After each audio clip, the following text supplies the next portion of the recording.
We've got new details in a deadly shooting out of Burke County, and a suspect is now behind bars tonight.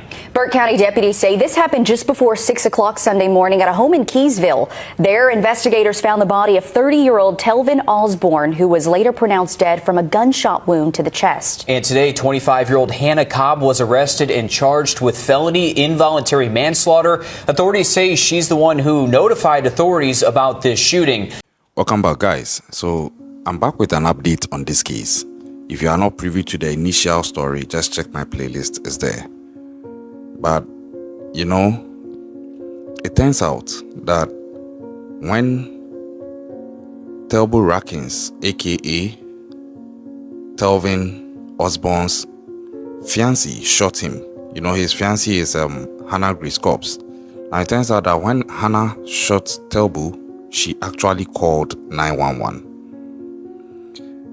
I'm going to play the recording of the 911 call. I think it's just about 7 minutes, so you hear for yourself, and then I'll get into a breakdown of this conversation that Hannah Grace Cobb had with the 911 dispatch person who picked the call when she called.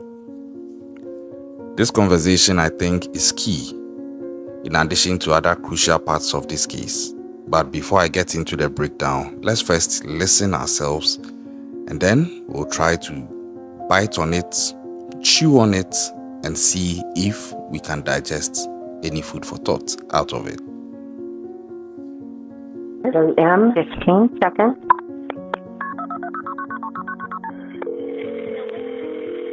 Please.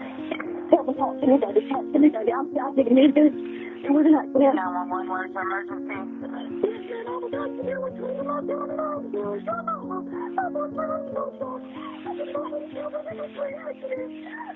Okay, wait, what's the address? What, baby, breathe. What's the address?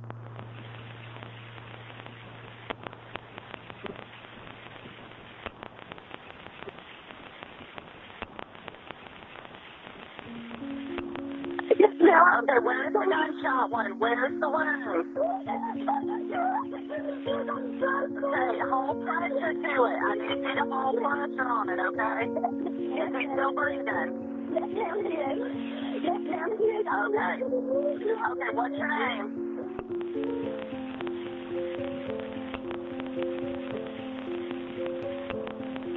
Phone number.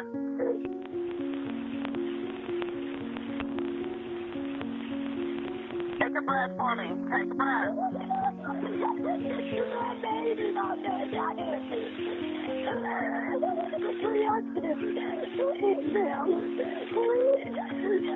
Yes, ma'am.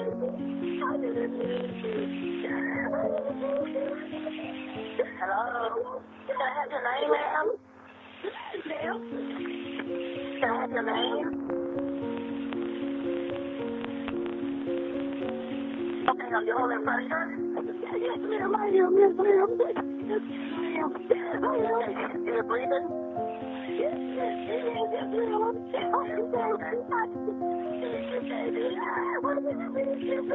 I'm so sorry, baby.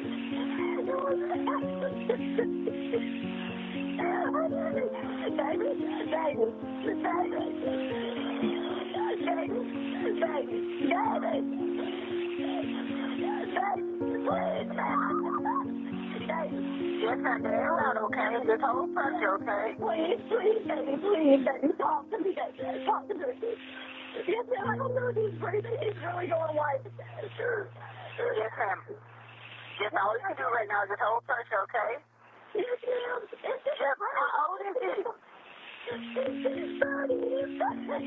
30? Okay. I'm sorry. It's okay, ma'am. Baby, please talk to me, baby. Baby, please talk to me. Tell me. Baby, please. I'm naked, ma'am. I'm so sorry. I don't have any clothes on. Okay. I didn't mean to, ma'am. It was an accident. We were taking the chamber. I'm not sorry that. I'm so sorry. Oh, yes, ma'am. Oh, my God. I don't know what to do. You have something you had to put clothes on. You don't have any on? I'm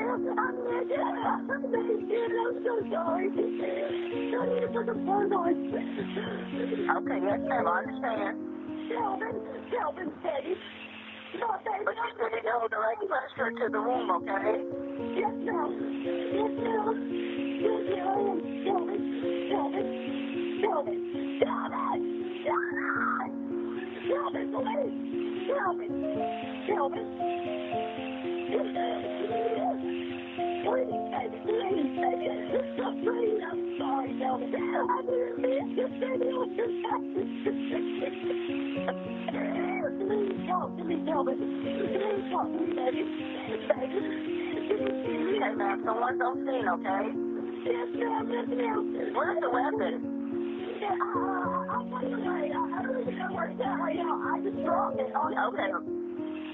Yes, ma'am. I'll make sure you don't have it in your hand, okay? No, ma'am. I don't. No, ma'am.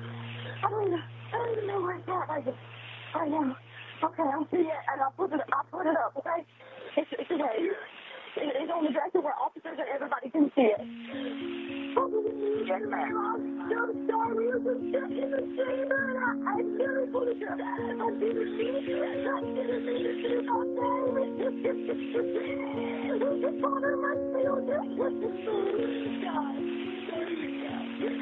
Please, God.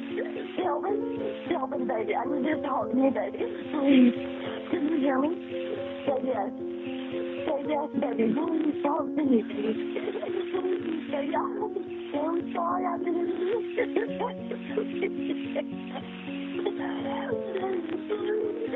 Sorry, baby. I didn't mean to do it. I'm officer. Like you. Yes, ma'am. Go ahead and open the door if you can, okay? Yes, ma'am. I'm really down in my throat. Yes, ma'am. I understand. Try to grab a shirt or something and just open the door, okay? Yes, ma'am. It's a white truck and a silver study jersey in the yard. Please. I'm sorry, baby. The white truck and a silver cruise? A dark gray cruise. Gotcha. A white Ford F-150 Please. Kelvin? Baby. 1, 2, 3, 4, 5, 6, 7, 8.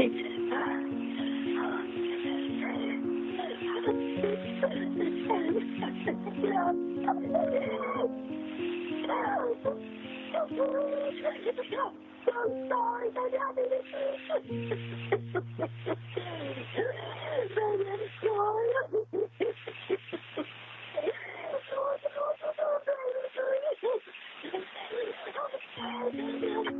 Ma'am, would you go to the door right now? Yes, ma'am. I'm at the come there. They're not here. It's open. There's a white truck and a dark gray Chevy Cruze in there. Please. The door's open. Lights on. Okay, I can go out. The light porch on and the door's open. Please. I'm sorry, ma'am. I swear to God. I'm sorry. Please, God. He's not coming. I don't know where he is. Go around. She's got to go around. Go around, please. Kelvin, baby. Please, God.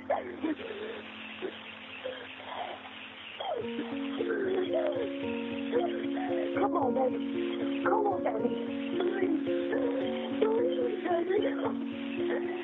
Are you on the second entrance closest to Store Bureau, ma'am? Ma'am? Are you on the entrance closest to 25? Closest to 25? Yeah. Okay, yes, you're close to 25. White Ford F-150 and a Chevy Cruze. Yes, ma'am. Please don't stand there. I'm so sorry, baby. I didn't mean to. You were just looking at it and just fucking went off.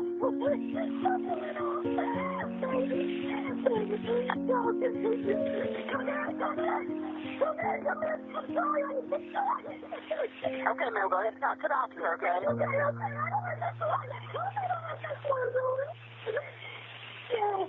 ma'am. Okay. Now, you've heard the recording. So when I listened to this initially, I was sort of on the fence on this because on the face of it, yes, it seems like a regular 911 call made by a person who probably has accidentally discharged a firearm on someone that she loves. You could hear Hannah Grace Cobb literally seemingly panicking. And at a point, it looks like she's even going out of her mind. She's screaming and calling out to Telvion to wake up, talk to her, apologizing to him that she's sorry, in addition to several things. And at that point, genuinely, it was a bit saddening. I'm a human being. I could almost feel that what she's doing is genuine. But then again, I'm not in a position to conclude it is or it isn't. But you could feel a sort of humanity in there to an extent, where there's a strong possibility she's actually very sorry because she made a genuine mistake and she's hoping she could have turned back the hands of the clock.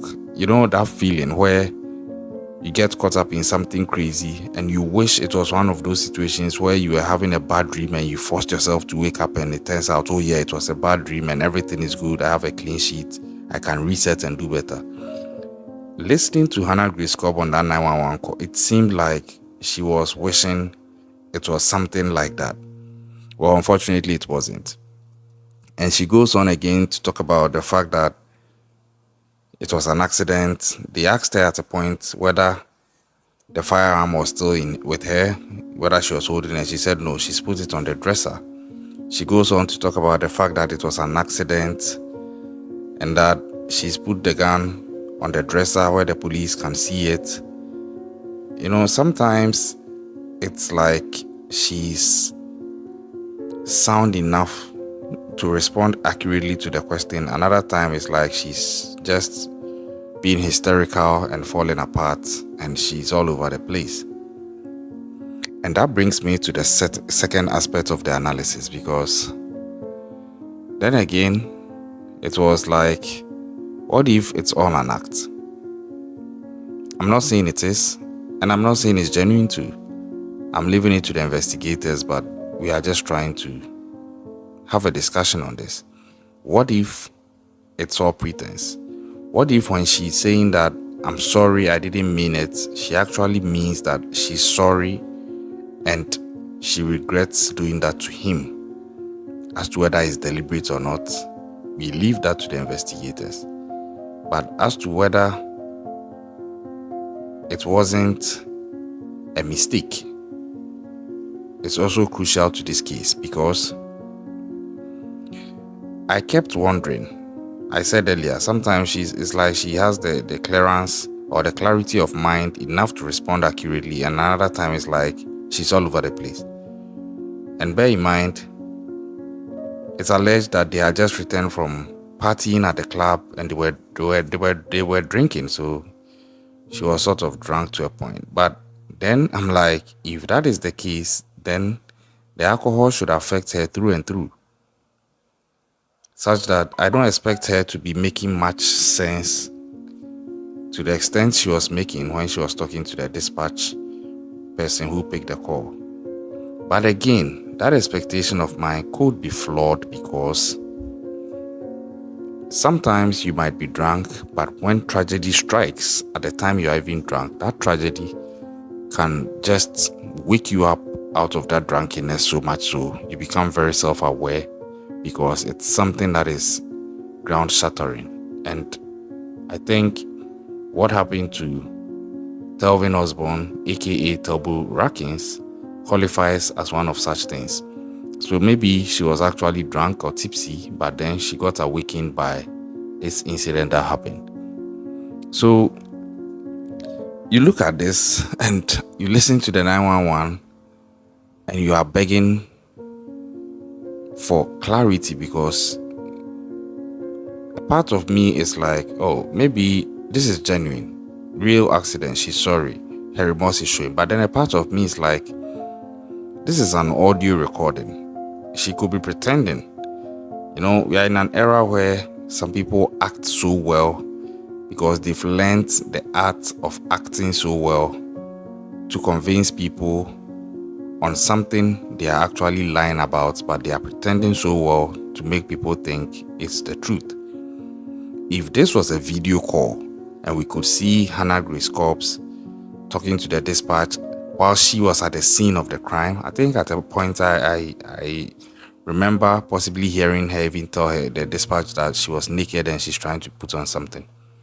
You know, at that point, if it was a video call, at least we would have gotten to see her body language, would have gotten to see what was actually playing out at the time she was talking. Was she trying to cover her tracks or do something? Because there's an allegation out there that she even wiped the gun or other things. But the question is, can we put much confidence in this 911 conversation? I would say no. It may be considered to an extent, but I don't think that it's enough for it to be an absolute convincing factor that it was an accident. I don't think so. You can let me know what your thoughts are in the comment section, but for me, I don't think this is enough to qualify as Hannah Grace Cobb having done this mistakenly and she showed remorse. No. Sometimes people deliberately do crazy things, but then they come out of it and then they want to play dumb, like they didn't know what they were doing, just so they can escape justice. I'm trusting the police to do a thorough job. They've actually come out to release a statement talking about the nuances of this case, given how unique it is, and also address the issue of several misinformation out there because of the racism or the race aspect of the case, let me put it that way. So it looks like this case is one that is going to be treated with delicacy and all the attention it needs, because people are watching, the world is watching, and I'm counting on the police to do an excellent job. Listening to their press conference, I think they plan on doing an excellent job, and I believe we should give them the benefit of doubt to do same. What do you think about this 911 call? You listened to her yourself. Let me know your feedback in the comment section. You think it was an accident or not? Do you think there's more to this? Do you think there's an angle that has not yet been discussed as a possibility? Let us have a discuss in the comment section. But as to those who are trying to make it a racist issue, I don't think it is. I think love knows no race, love knows no colors. Just that whoever you are with, don't use that person as a reference point to disown any other ethnicity or race of persons. Subscribe to the channel if you are yet to do so. Turn on the post notifications, and I'll catch you on the next one. Stay safe out there.